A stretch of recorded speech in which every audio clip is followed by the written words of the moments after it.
So, hello and welcome at another episode of the podcast show where we talk about change in business and life.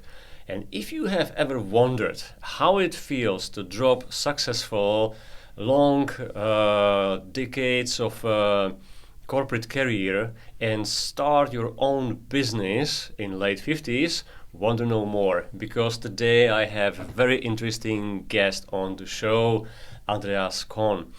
Andreas is a hospitality business veteran, and I don't mean by age, but by experience, right? Because your career spans over 3 decades in the hospitality industry across multiple countries and even a couple of continents. And your story kind of resembles to me a self-made man because your journey started in Germany as a waiter in a 4-star hotel, but progressed to the top tiers, to the executive floors of international 5-star hotel groups. So I believe that today we will have quite a lot of topics to cover, topics like how it feels to change the countries and locations, how to cope with that change, how the hotel industry actually has evolved over the past decades, and at least to me, most importantly, how it feels then to abandon this career and start your own business, your own consulting. So, Andreas, really looking forward to our discussion and welcome to the show. Thank you, Victor. A pleasure to be here. I'm looking forward to a great discussion with you as well. Cool. So let's talk about the change. Change Talks, your passport to exciting changes in your business, career, and life. Change Talks, your podcast when it's time to do things differently. And one of the recent changes in your life, I think, is to settle in Prague, or actually resettle in Prague, because this is the second time you are settling in Prague. So how does it feel? Yeah, that's correct. It's the second time my, let's call it a young career, because it's not over yet, I hope, actually took a place in Prague some 30 years ago. So when I moved to Prague in 1995 for the first time, it was the very beginning of my journey of change, my journey of my career in the hotel business. So it was in 1995 when I left Germany for the first time on a permanent basis and really tried something new. It was a very exciting time of my life, early 30s, no surprises, nothing to prevent me from doing what I wanted to do. And it was a coincidence actually that it was Prague at the end of the day, as many things in life. Yeah, but that was not your first, I think, location change, right? Because I understand that when you were still a child, your family had traveled a lot. I actually don't know why. Can you maybe? Yeah, I think it was part of the education my parents wanted to give me. So you have the very, I would say, rigid German high school education, and everything was about programming and learning skills. And I think my parents wanted to expose me to something additional. And we had our own business, so my parents ran their own business, and my dad was very engaged in the business, and it was really my mom who took me and traveled mostly in Europe and a little bit of North Africa at that time. I think when I was 10 years old we started, and I think it started my interest in different cultures, different languages, and just being exposed to a different world. Obviously, with the mindset of a 10-year, you observe that differently and you comprehend that differently. But I think it settled something in me that I wanted to explore more. And as I grew older, I realized that speaking different languages and maybe even working in different cultures and different countries is something that I want to do for a living. So that's where it started. But you're right, Prague was not the first adventure abroad, but the first permanent, put it this way. Okay, so these early years kind of sparkled this kind of interest to go abroad, but for quite young kid, it also must have been a little bit challenging, no? Like, not having friends, because if you move to a new location, you have to establish or re-establish all the connections, all the relationships. How did you cope with that? When you are alone doing that, and that was the case with me in 1995, it's kind of easy. You pack one suitcase, put in the back of your car, and you just go. And then you let stuff happen and experience everything along the way. Once you have a family, moving to different countries becomes a whole different ballgame, because you would not, or you should not, underestimate the administrative burdens that comes with it. So the job is one thing, and usually large companies take care of many administrative tasks. But when you have a wife and children, and I was very fortunate that my wife always supported my professional career and my professional location moves, so to speak. But when you have children, it's about finding a new house. It's about finding the right school. It's about dealing with waiting list at your preferred school, not getting in, and many other things, and reestablishing a new circle of friends, a new circle of social networking is not as easy and maybe not as sexy as it sometimes sounds. But once you have gone through all that and you establish that, it is the most wonderful and most rewarding part of one's life, I think. Okay, so it's about not being scared too much, just go for it, right? And I would strongly recommend and encourage to anybody, if you have the opportunity to work abroad, and you're not afraid of challenges, you're not afraid of change, just do it. Try it out. It may not lead to a 30-year career abroad, but it can be a year or two, and it will shape you as a person, I guarantee it to you. Yeah, but I think we will talk about it a little bit more, later on, because I would like, to go a little bit, back in time again, because, I'm really curious about, your career. As you told me that really your first job was a waiter, right? That's correct. So how come, that from a waiter you then ended as a top executive and along the way across multiple countries? Well, you have to start somewhere. And when I realized that hospitality is really my gig, I needed to find in Germany an apprenticeship. You either go to university, but at that time there wasn't a program that was called hospitality management. It didn't exist at that time, only in Switzerland at the renowned hotel schools. And at that time I didn't want to continue to study, I wanted to work. So the German apprenticeship really looked as the right choice for me. So I took that in a 4-star hotel, as you said, in Hamburg, Germany, and I learned to be a waiter.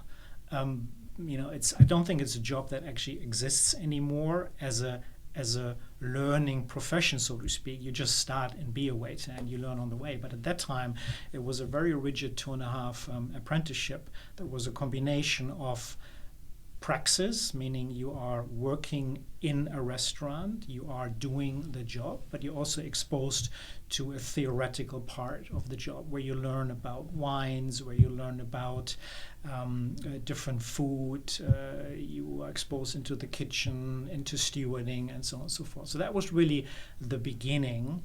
And while it was at times very challenging, working late nights, having night shift also in room service, for example, in that hotel I worked. Lots of stories happened at night, by the way, in a hotel. I can imagine that. Some you can talk about, some you don't want to. But joke aside, it was not always easy and challenging, but I think it was really the foundation of then that led me into what else can I do in a hotel and operations. So we covered restaurant and waiting, and then the next step was the reception at a hotel. And why did I get the job at the reception? Because I spoke a few languages. Mm-hmm. So that was a void at that time at that hotel, and I filled that void, I believe.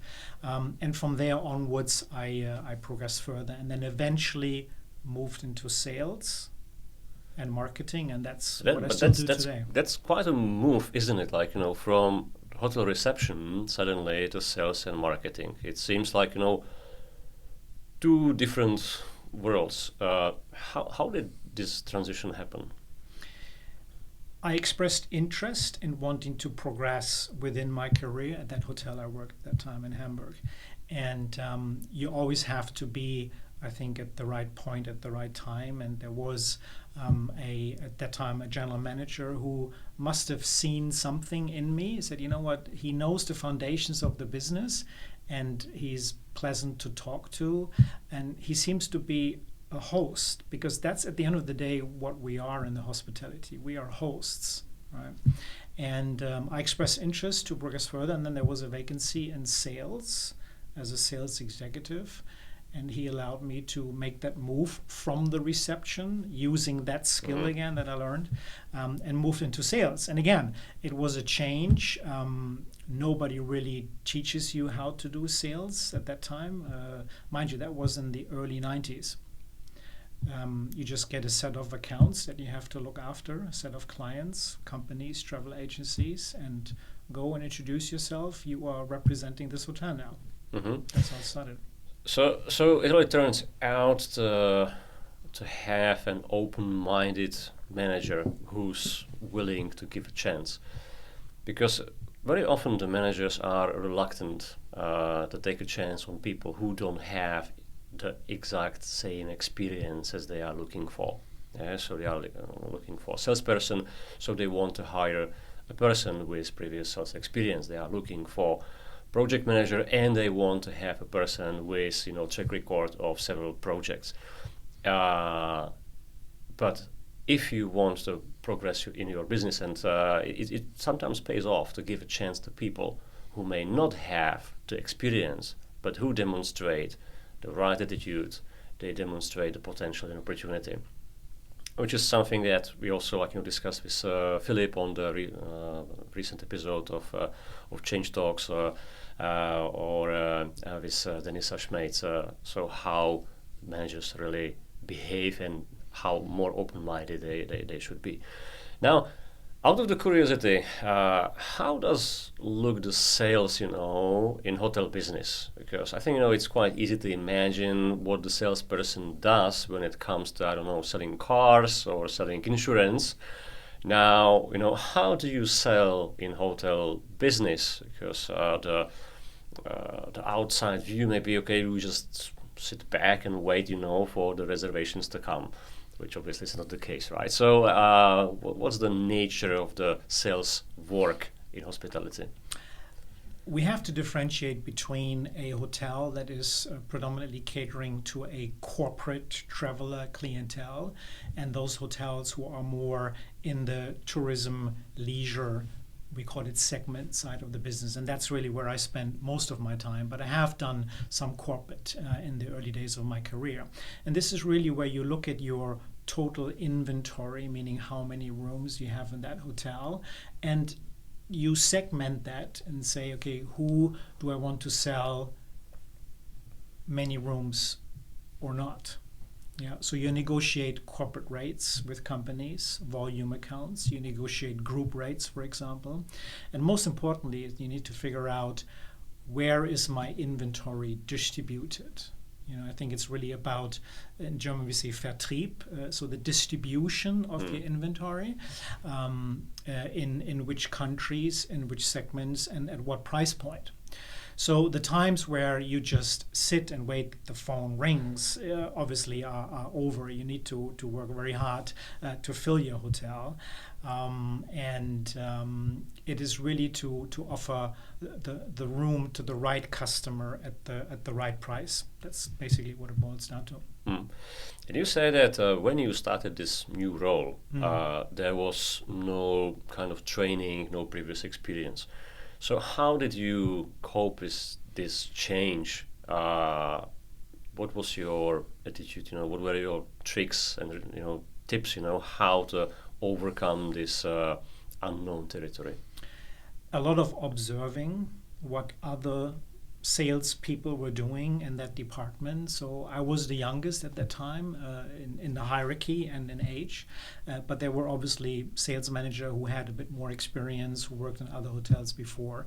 So I observed a lot, I asked a lot of questions, and at the end of the day, it's really learning by doing. So at some point you pick up the phone, you call a company that has not booked that specific hotel for a long time, and you make an appointment, you go and see the procurement person in charge or the manager in charge, and you discuss business opportunities. And in many cases that grows into a relationship. And again, relationship to me is the most important part in any business, whether it's sales or not. Mm-hmm.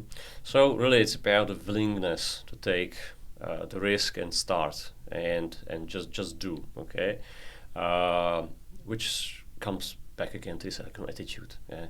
Most of the jobs can be taught, can be learned, unless you want to build the rocket and you need a specific engineer for that. But otherwise, if you look at the majority of today's jobs in corporate world, there is not specific knowledge that cannot be acquired over time if you are willing to give a chance to people who have the right attitude.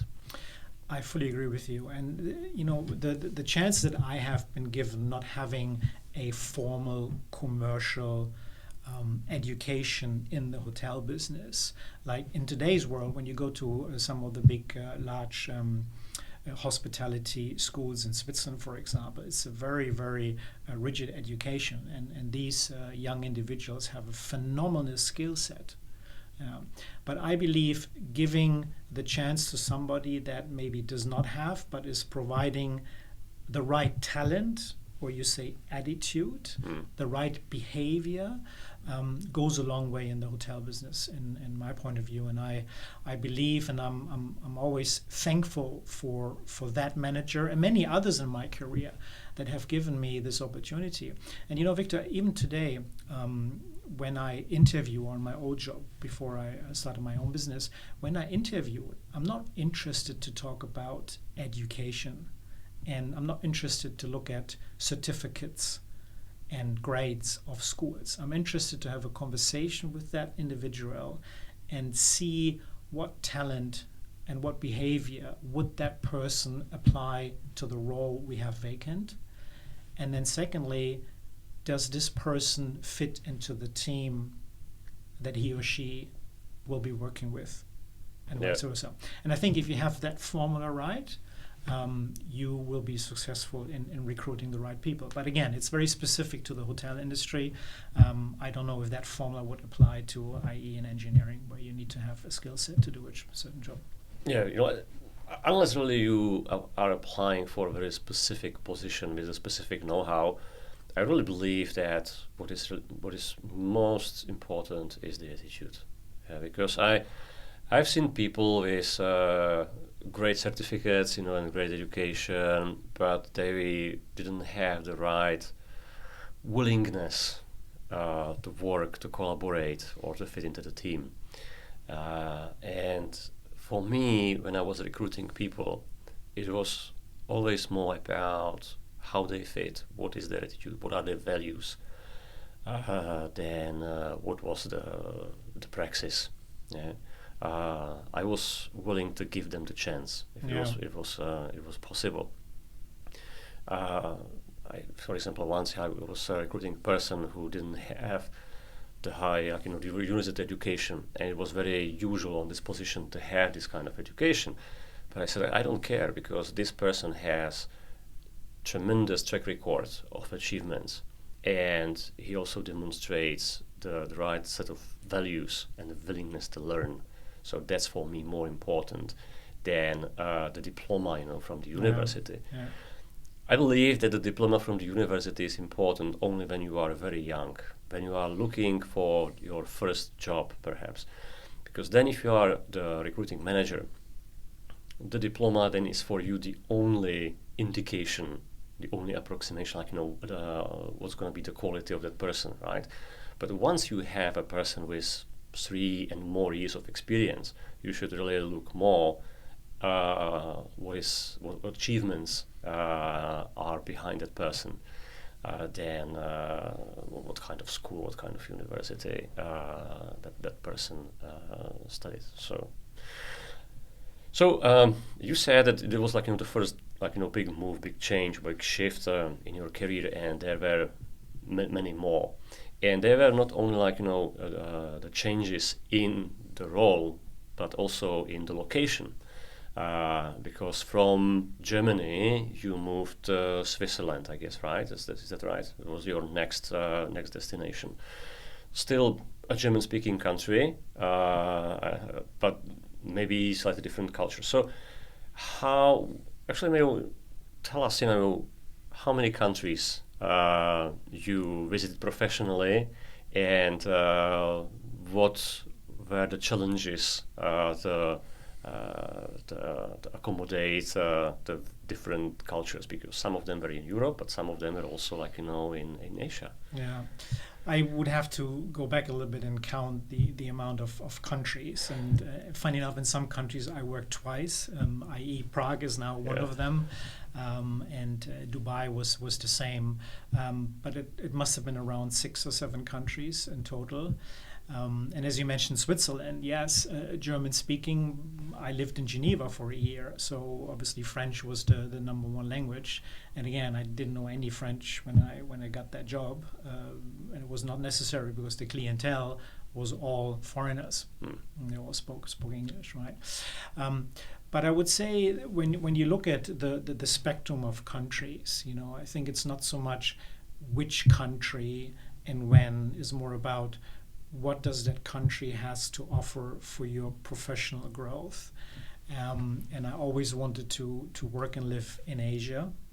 So I did that. We lived 16 years in Singapore. We lived almost 3 years in Indonesia, in Jakarta. But we also lived in the Middle East, which is a total different kettle of fish. If you look at it, Dubai, Abu Dhabi, Bahrain, not always easy. Its own challenges, I would say. But yeah, in a nutshell, Europe, Middle East, and Asia. I have never lived and worked in the United States of America or North America in general. And it's not very high on my bucket list either, at least at this point of my career. Never say never. Yeah. That's true. Yeah. Okay, so what's your recipe to get used to these new cultures? Because as you said, they are quite different. So what's your tip?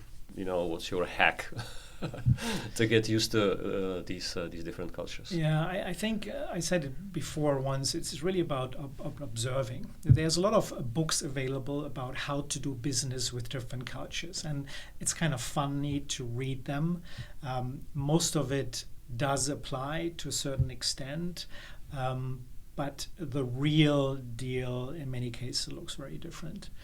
And you should never, I always had this recipe, Victor, never lose who you are as a person, and try to adapt as much as possible to a different culture.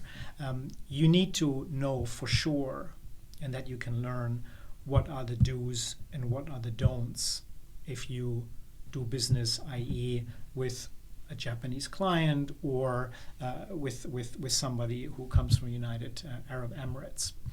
But that is just learning something. Once you're there and you do business in these environments and with these cultures, it's again learning by doing. And I can share one story, maybe, if I may. When I first had a client's appointment in Doha, in Qatar, I was amazed by the level of hospitality in general, which is very typical for an Arab culture. But we had an appointment at a travel agency in Doha, and that owner of that travel agency was at that meeting. And we discussed everything what we wanted to discuss from business perspective. And at the end of the meeting, he said, "Why don't you come to my house this evening and break the fast with me?" It was during the Ramadan period. And that was something I was not prepared for. that extent of hospitality. And what was wonderful is he really meant it. But he said the same thing to at least 20 other people over that day. So we all gathered together at his house, he had this huge modulus, they call it a huge tent in his garden.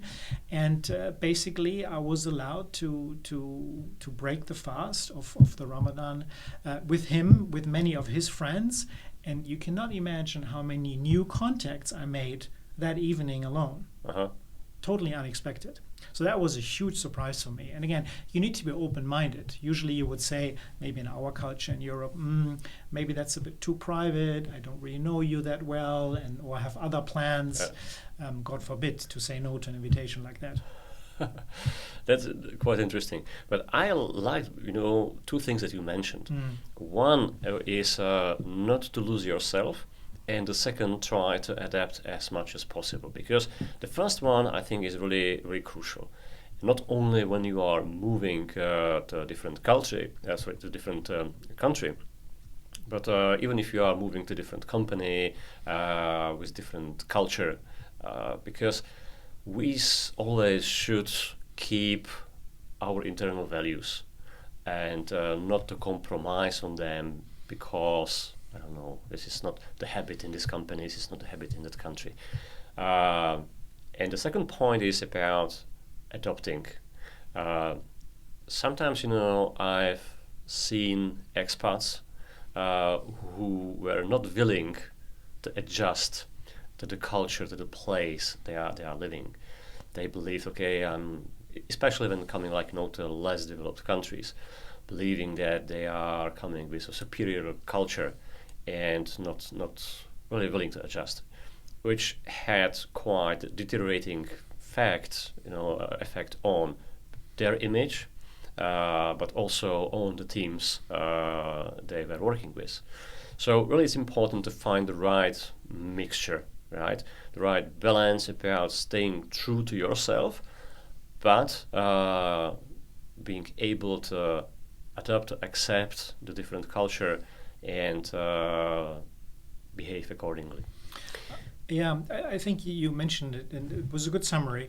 At the end of the day, when you move to a different country, you're invited into that country. Yes, you're supposed to do a job, but that country is inviting you to live in this culture and to work with the local workforce.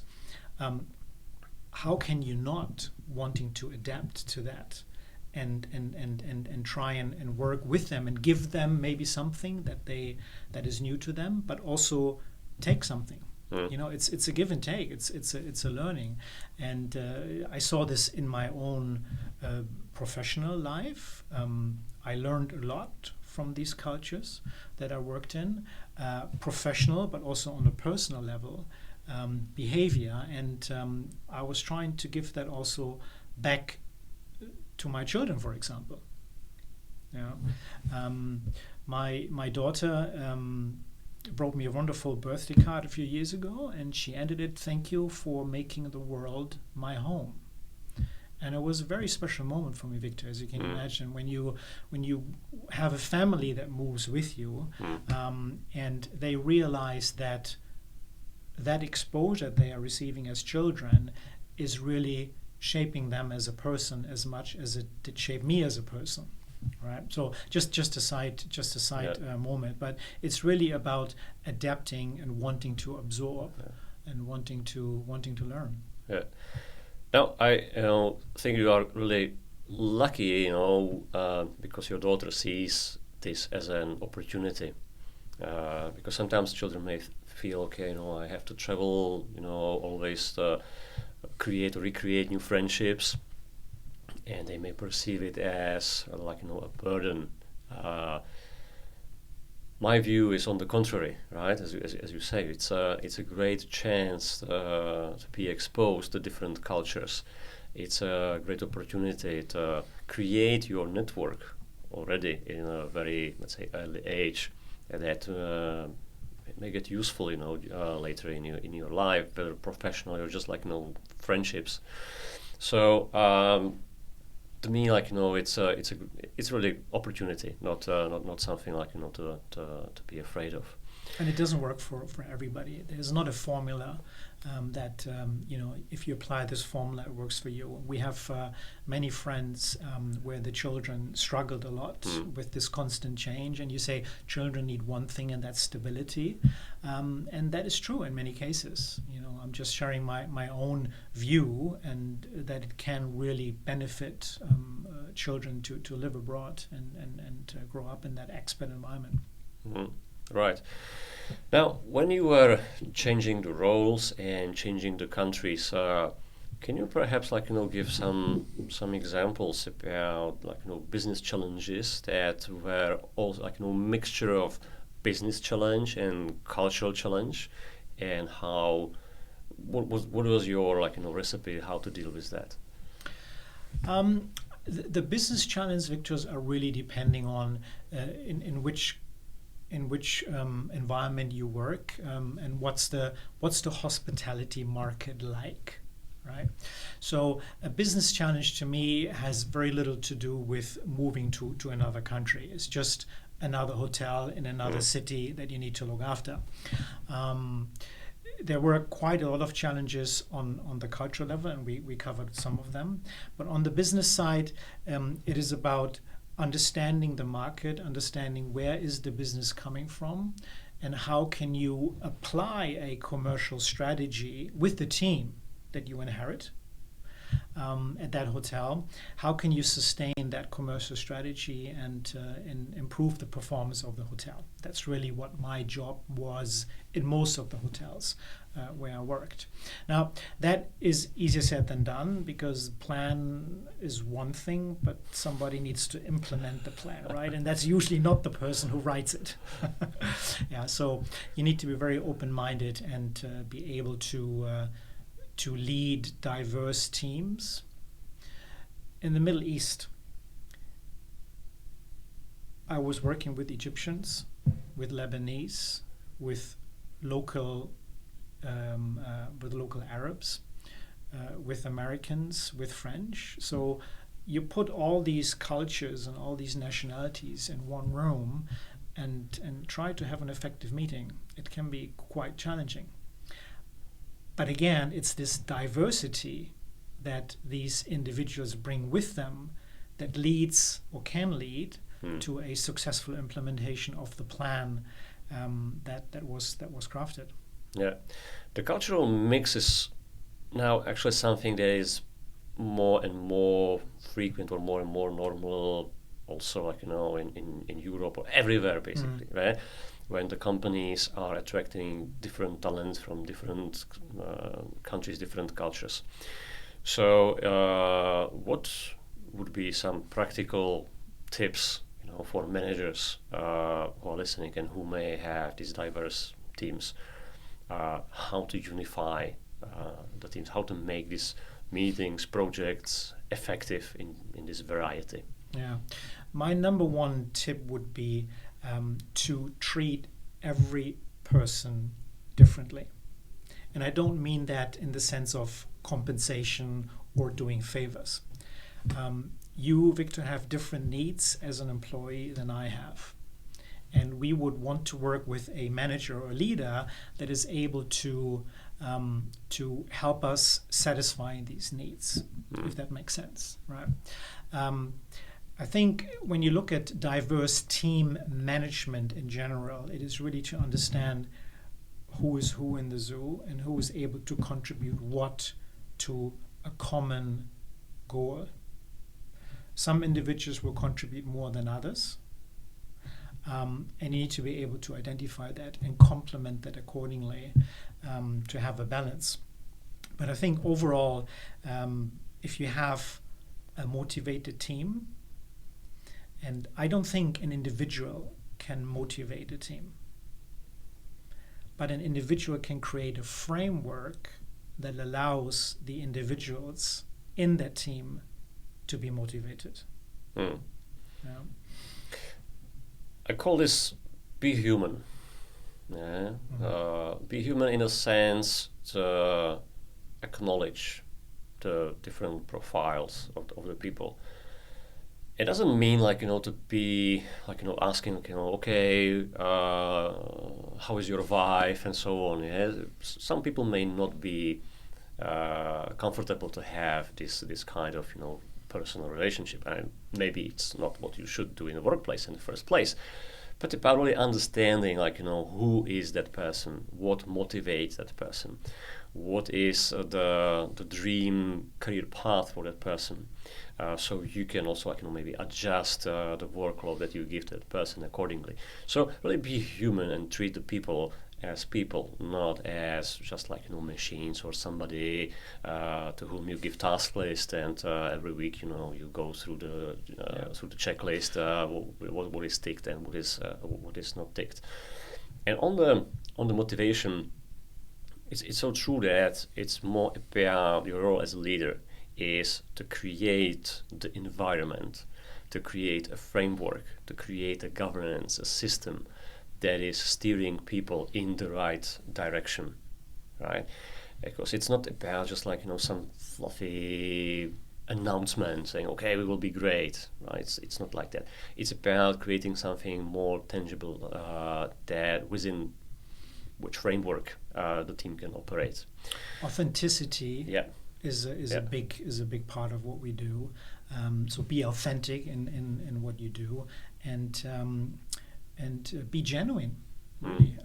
Many cultures have a very artificial or superficial way of asking, how are you? Everything okay? So the answer is already there. Yeah.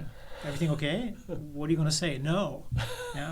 You can't. So you have to be really genuine and authentic, and that is a formula that I always try to put on my task list. Of course, you need to have KPIs. You need to have performance measurement metrics in place with every team that I work with. It's very important. Without this, there's no business. Nothing happens until somebody sells something. Yeah. It's that simple. Yeah. But you need people to do that. And if these people feel motivated through the framework that you create by being genuine, by being you, by being human, as you said, Victor, I think it's a good formula. Yeah, exactly. Now, we talk about different cultures, different countries. Now, let's talk about the evolution of the hospitality business, because I think it's quite interesting, to have someone like Andreas, who has seen this evolution over 3 decades. So, what are the changes in this business? What are the recent trends that you observe? It has become extremely competitive. Many destinations are completely oversupplied. In other words, too many hotels and not enough travelers. But it also presents an opportunity, because when you have a very successful destination where a lot of travelers want to travel to, airlines play a big part of it. So you need to be able to get to this destination. But when you look back 20 years ago, the market was dominated by a few key players, and they must have had at least 65-70% of the market. And I think only recently we have a couple of younger hospitality groups, younger hospitality brands that entered the market. We call them disruptors, and they offer a slightly different experience, if you will, different offerings. The biggest learning and the biggest shock, I would say, for us in the hospitality business was really the pandemic from 5 years ago. Because you have to imagine countries shut down. Lockdown is terrible to begin with, but you can't go anywhere. And at the moment, then you have an empty hotel. Airlines don't fly anymore. So what do you do? And this is when this phenomenon staycation all of a sudden appeared. I'm not sure whether that was a big thing here in Prague during the pandemic, that you chose to stay in a hotel that is 2 blocks down from where your house is. But that became very popular in Asia. So a trend became a business proposition, because the mindset of the traveler also changed, Victor. So all of a sudden, a hotel was a lot more than just a place where you sleep. Guests, and that's what they told us, wanted to be entertained in the hotel. And all of a sudden, you need to offer a variety of programming for the guests to occupy them while they stay at your hotel. So we had to become very creative in our industry. So what is it I'm doing with this family at my hotel that stay for 3 nights that are from the same city? So culture programming, you learn how to cook cakes, you work with them in the flower department, you open areas of the hotel that normally are not for guests to see. So creativity and that programming was a big change that hotels had to deal with. And another component, I believe, is also that guests today are usually staying longer, but they travel less. So instead of doing 4 or 5 trips a year with your family, you may only do 1 or 2, but you stay a bit longer, and the expectations of that specific trip are very high, and they're also prepared to pay top dollars. So rates have really gone up over the last couple of years, and the challenge is to sustain these rates at that level. What do you think is behind this trend to travel less and stay longer?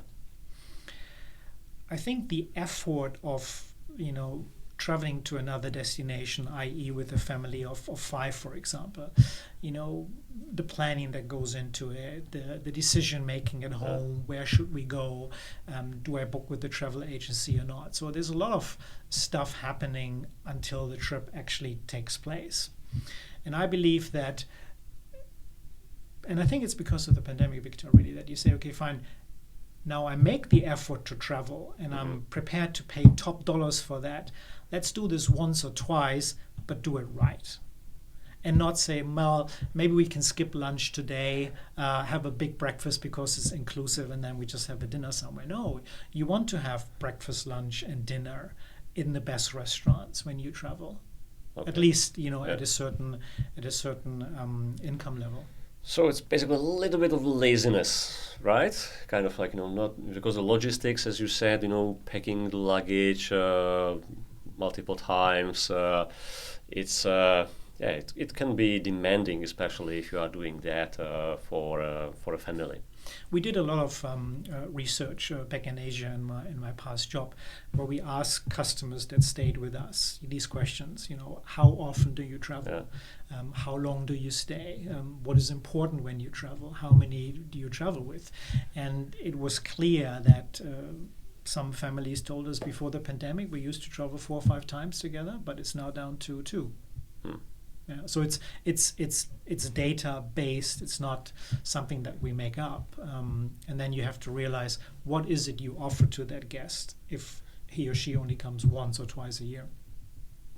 Yeah, interesting. It's always funny, to talk to people from different industries and to learn the interesting trends that are unseen on the surface. Right? Now, not only the customers change their habits and how they travel in hospitality, not only there are new challengers coming in the industry, but you are now actually also turning and changing your life and your career. So can you tell us more about what's the recent change? What was the reason behind your decision to leave, that great corporate career? Because your last position was really like with a 5-star international hotel group, top tier. So why to leave that and start over?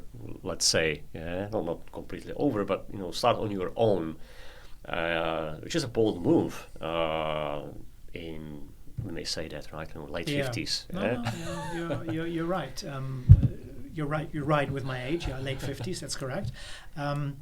the motivation was twofold, Victor. There was a professional motivation and a personal motivation. So maybe we talk about the professional motivation first. When you are working in the corporate world, there's a lot of effort and sometimes not a lot of results. And I have realized over the years that while I loved the environment of a large company, while I loved to sit in board meetings and go through all these dynamics, so to speak, it is very directional, a lot of effort on culture, a lot of effort on teams, and so on. And I realized that more and more content and the disciplinary speciality, hotel sales and marketing, was becoming less and less part of my work. And I wanted to find a way, okay, how can I best use this expertise that I have gained over the years in working in so many different countries and really focus on what I'm really good at.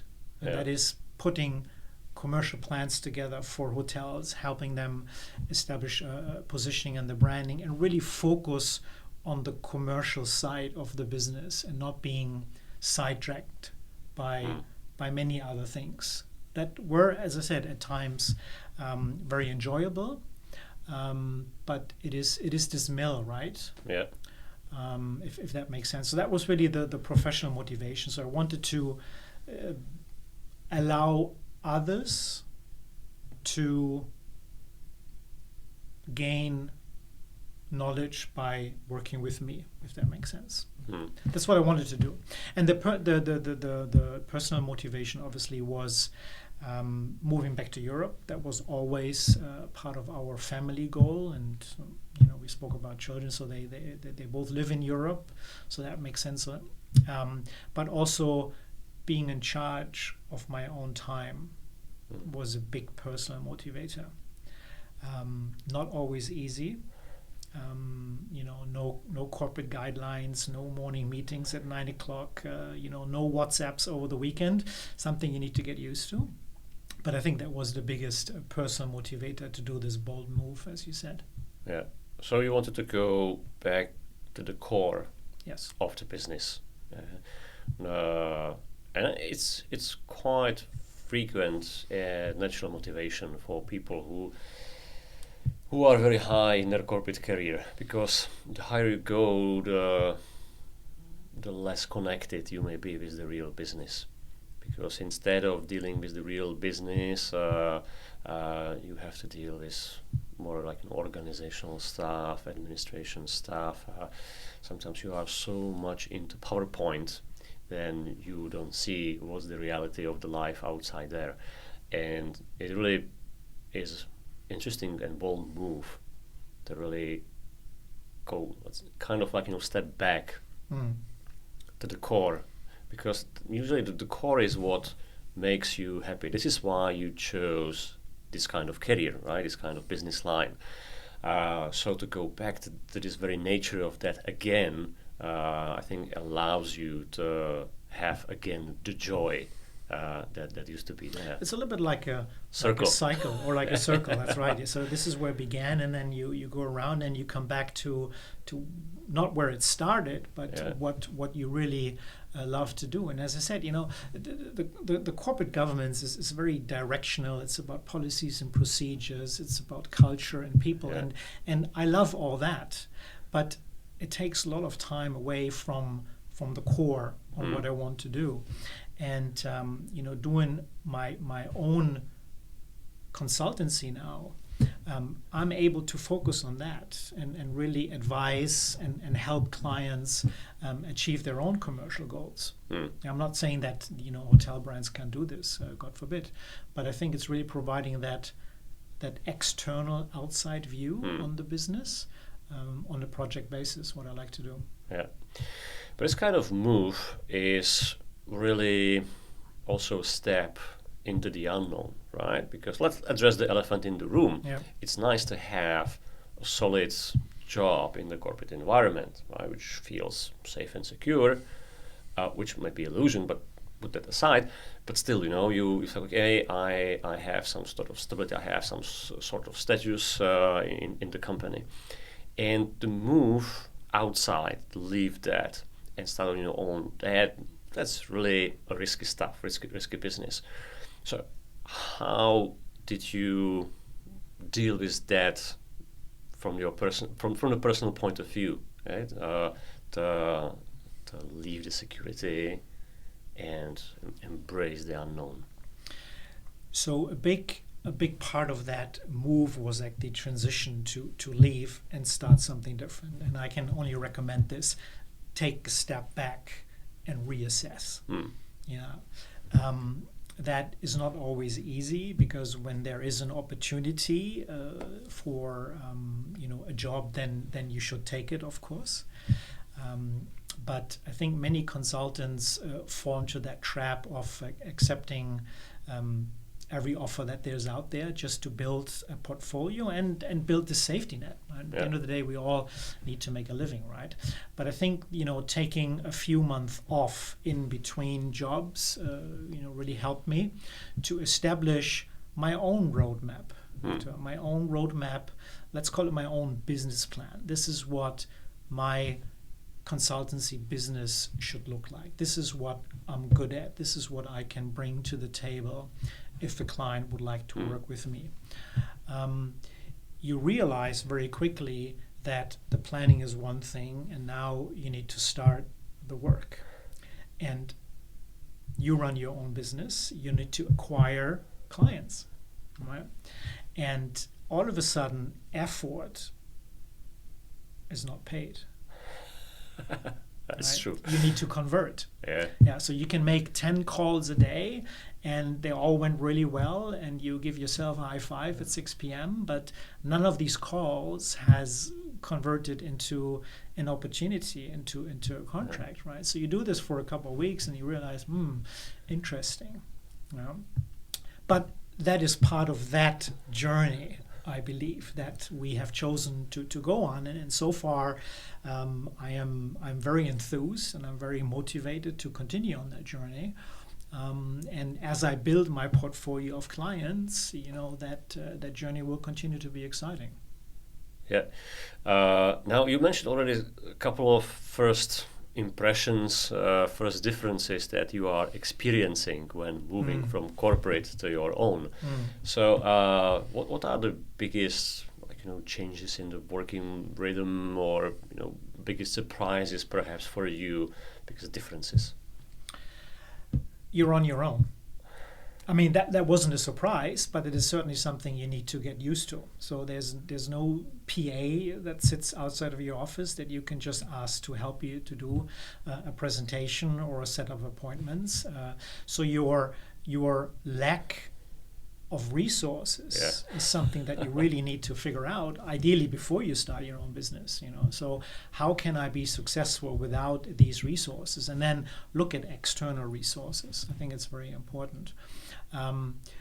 What I really like is the networking opportunities that this running my own business really does, because I speak for nobody else but for myself.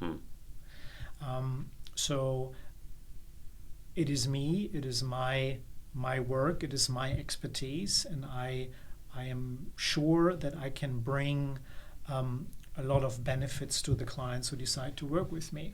But it is me and not a corporate or a brand behind it. So the lack of resources and how you work around this was a big change as well.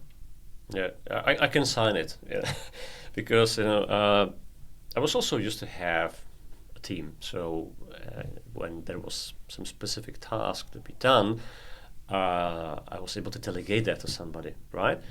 And take care about the more, let's say, strategic stuff, more other type of tasks. And now suddenly there is a lot of operational stuff that I somehow need to resolve.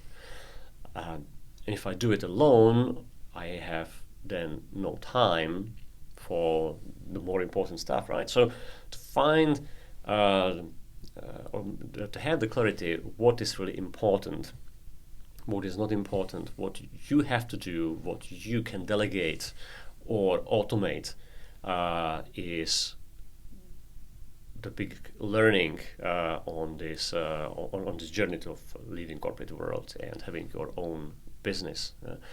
And the time management is also a factor, right? Because you also mentioned that if you are part of the organization, some part of your agenda is driven by that organization. There are these standing meetings, calls, tasks that you were given. If you are on your own, you have the freedom of choice, but that freedom of choice comes with a pride that it can be confusing, right? Yeah. How do you schedule your day? How do you organize that to be efficient, to be productive? So quite a lot of changes. So I'm always curious, to ask people like you, like me, what was the big aha moment? What was the biggest change for them during this kind of transition? Yeah. Time management in general is, I think, a topic that can cover one podcast on its own. But you're right. When you look at the agenda of a corporate executive, you sometimes wonder, when does this person think about the business growth of the company he or she is leading? Because there are so many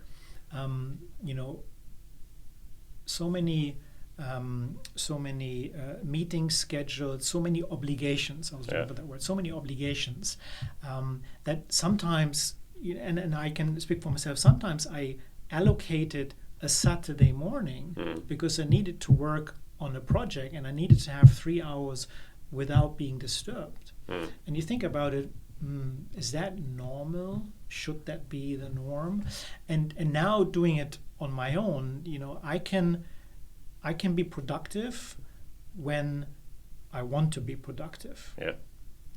So if it is the Monday morning or the Sunday afternoon, it doesn't really matter. Yeah. So that freedom of time that I mentioned earlier as a personal motivator also plays into the whole time management. We need to remain very disciplined. So don't kid yourself.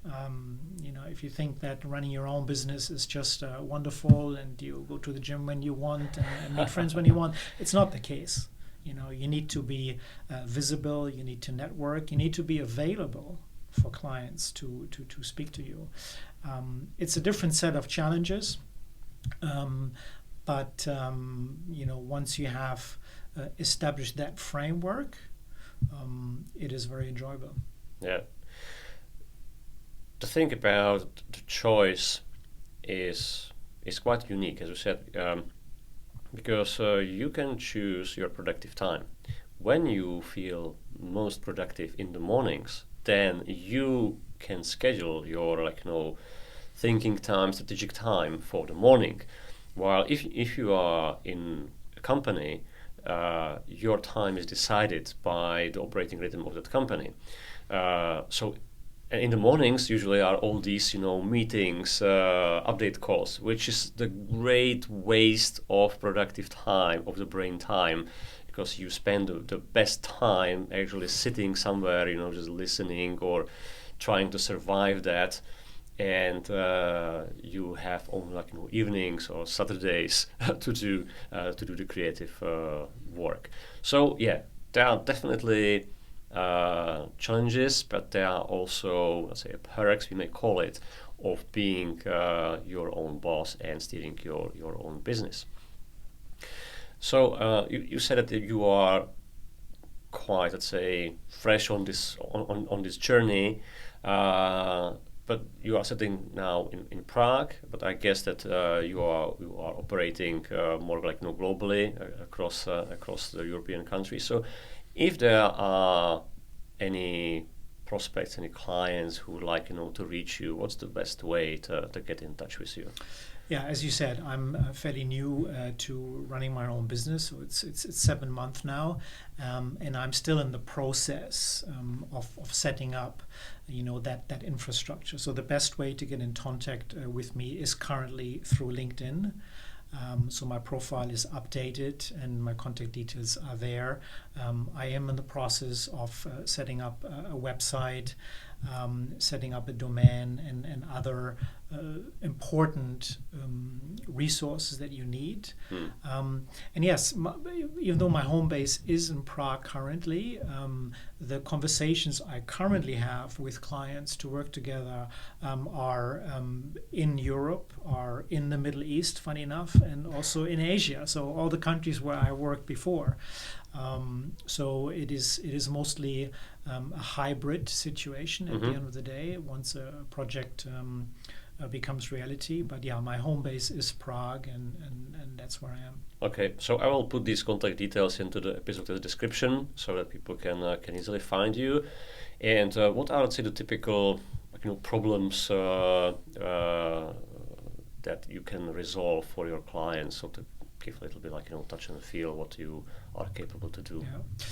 I'm focusing on 3 core areas within the commercial space of hospitality. And the first one is really the basic, which is the commercial planning and the budget. And I believe providing an outside view on the commercial plan is a core function of what I want to do in my business, and work together with hotels, work together with owners of hotels, establish key performance indicators, and really maybe change the business model a little bit for better returns. The other part is the branding and positioning side of it, something that is greatly avoided in many standalone hotels, but it is equally important whether you are a big brand or not. So who is your competition? How do you communicate your brand to your customers? Is there consistency in your brand communication? And the third one would be pre-opening. So if there's a developer that is looking at building a hotel or has acquired an asset that now goes through a rebranding, there is a very important period of 9 to 12 months before the hotel actually opens, where the commercial planning and the public relations efforts of making that hotel successful once it opens is critical. So these are the 3 areas that I'm focusing on in commercial hotel sales and marketing. Okay, great. So if you are interested in opening, reopening your hotel or any of these 3 areas that Andreas just described, feel free, to get in touch with you, right? So the contacts will be in the episode description. So Andreas, thank you so much for this conversation. For me, it was cool because I'm not yet that familiar with the hotel business industry. So thank you for the insights. And I believe you also had a lot of inspiration for the people who may be on the edge, maybe of their career decision what to do next. I always say you are never ever too old to start anything new, and you are the perfect proof point of that.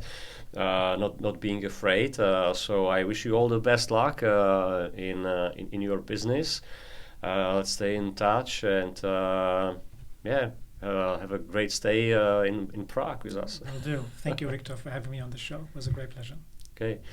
And if you like the show, please do not forget to subscribe, give us a 5-star rating, because that's the way how this show can get to more people who are just like you, interested in change. So have a great day. Until next time, and make the change work.